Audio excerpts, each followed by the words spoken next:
No ano de 2004, a Citroën apresenta para o mercado mundial seu modelo C4.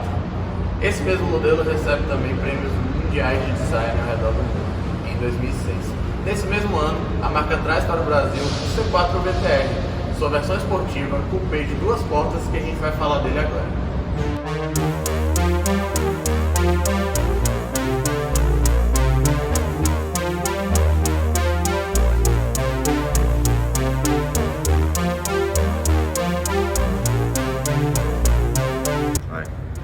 Dimensões e porte que eu falei. Com dimensões e porte do sedã, design é o ponto principal, o maior chamariz do C4 VTR.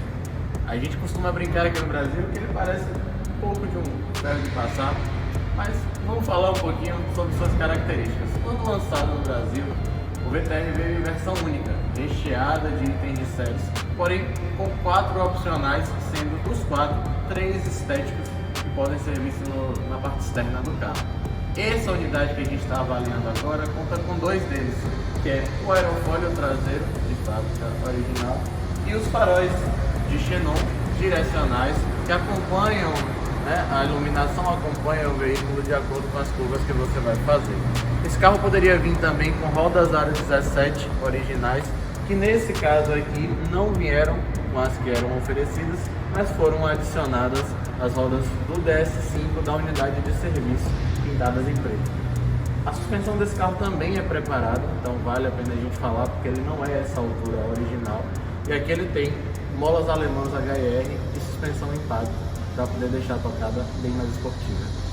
Falando um pouco sobre design, no Brasil ele foi extremamente criticado por conta da tampa da mala conter 2 vidros e essa divisória.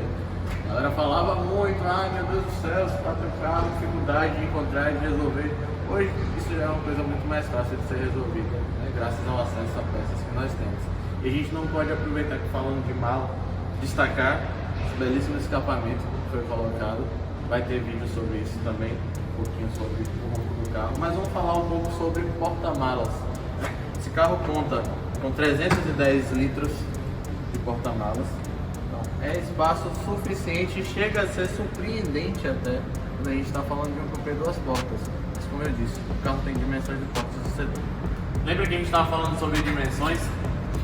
Esse carro tem um entre-eixos de 2,60 metros e para fins de comparativos, o Onix Plus Premier tem também 2,60 metros de entre-eixos.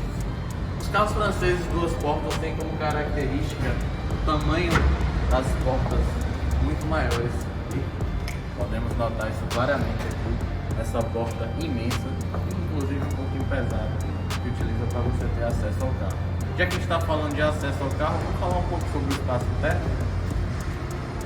O carro ele conta com lugares para 5 pessoas, inclusive a gente tem cinto de posição para os 3, 3 posições. E nessa posição que eu estou aqui agora, como carona, eu tenho um espaço de sobra com um painel bem recuado, que eu posso me colocar numa posição extremamente confortável, e aqui no banco de trás ainda está completamente espaçoso para quem vai atrás e conseguir viajar, andar numa boa sem qualquer problema.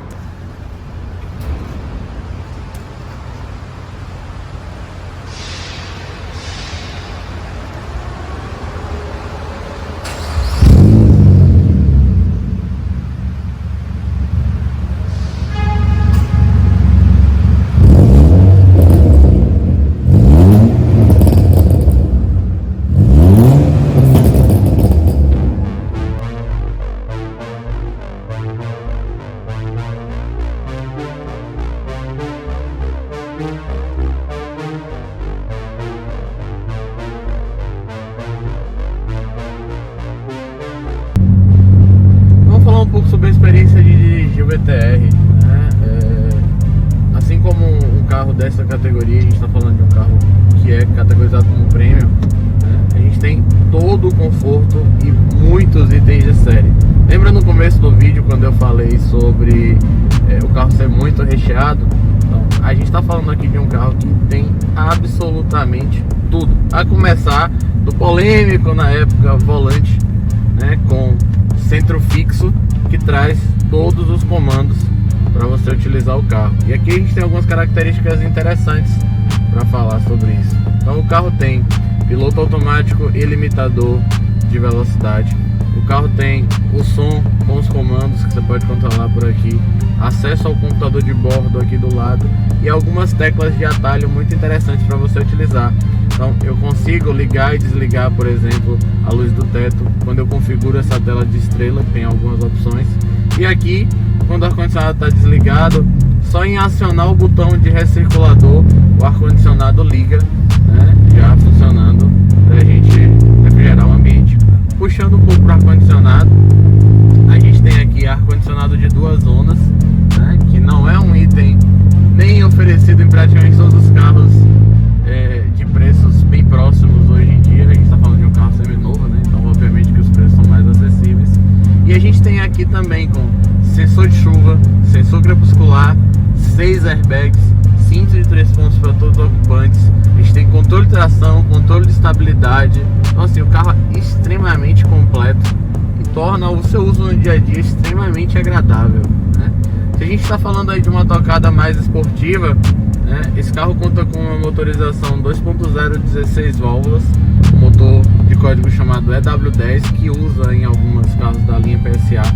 E nesse caso aqui são 143 cavalos associado a um câmbio manual de 5 marchas, que torna a diversão do carro demais.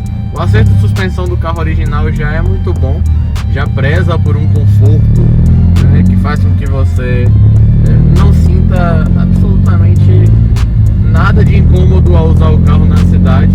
Nesse caso, já que a gente está falando de uma suspensão preparada, o carro realmente é um pouco mais firme, um pouco mais rígido, mas eu tenho que comentar, faz curva maravilhosamente bem. Sem contar, né, nesse caso especificamente, que a gente está falando de um escapezinho feito com um abafador final da Lusian de corpo de 6, saída de 4, que é muito gostoso de se usar. Então, se você ainda não tem a oportunidade de dirigir um C4 VTR, dirija, você vai gostar bastante. O carro é sensacional, desde o original até modificado, e é um carro que hoje é muito aclamado pela mídia e que provavelmente vai se tornar um futuro clássico. Curiosidade interessante da tocada esportiva desse carro é a sua relação de câmbio. A quinta marcha dele não é overdrive, e isso faz com que ela corte lá a 210 km por hora. Isso pode ser um pouco prejudicial nesse caso que tem escape, numa viagem, você vai acabar escutando um pouco de ressonância, né, o ronco muito alto. E isso faz com que o consumo em viagens não seja muito distante, né, de um consumo urbano. Os meus amigos mais próximos sabem que eu já tive um carro desse, inclusive eu queria ter gravado ele no início, mas acabou não dando, né? E eu tive a experiência de fazer viagens com o carro, de utilizar o carro no dia a dia, né, e eu consegui perceber isso. Estrada e cidade para ele é muito parecido em questão de consumo, né? E isso se dá muito por conta da relação de marchas.